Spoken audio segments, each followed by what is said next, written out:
خبره باندې خوشحاليږي چې انډیا دی کامیاب شي او پاکستان دی ناکام شي دا سړی دی په خپل ایمان ویریږي او دې د الله نه توبه وباسي چې یا الله زه پوه شوی نه یم خدایه ما ته معافي وکړه.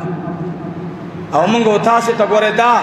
پښتنو ته دا سوچ پکار دی چې بعضې خلک د نفرت خبرې کوي دې نه به ځان ساتو انشاءالله. موږ تاسې به د ورورولۍ خبرې کوو که په پنجاب کې مسلمان مړ کېږي زما ورور دی که فلسطین کې مړ کېږي زما ورور دی که په عراق کې مړ کېږي زما ورور دی که افغانستان کې مړ کېږي زما ورور دی که پاکستان کې مړ کېږي زما ورور دی خو چې دا کلمه را سره وایي چې لا اله الا الله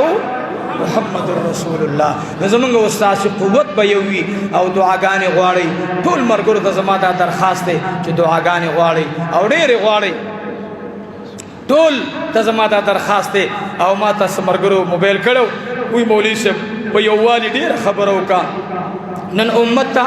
د دې خبرې پرېښودل پکار دي چې دا عرب دی او دا عجم دی الله دې ټول حکمرانان زمونږ یو کړي الله دې اتحاد او اتفاق زمونږ نصیب وګرځوي. ما نه مخکې جمعه باندې اعلان پاتې شوی زمونږ دا مدرسه الله ستاسې مدرسه ما دا ټکي خوند نه لګوي چې زمونږ مدرسه نه ستاسو مدرسه زه خو ستاسې خادم او د خادم ډیپټي وي هلکه دا جارو وخه دا کار کوه چې بیا مالکان وایي چې هلکه زه دې نه نو بیا خادم ځي خادم نوکر نوکر زه خو نوکر یم ستاسې زه ستاسې خادم یم د دې مدرسې جارو او الله دې قبوله کړي خدای دې په خپل بارګاه کې قبوله کړي. نو دې مدرسې دپاره هم دعاګانې غواړو نورو مدرسو ته نو زمونږ د هلکانو درسونه د کلي د ماشومانو هغه انشاءالله داخلي شروع دي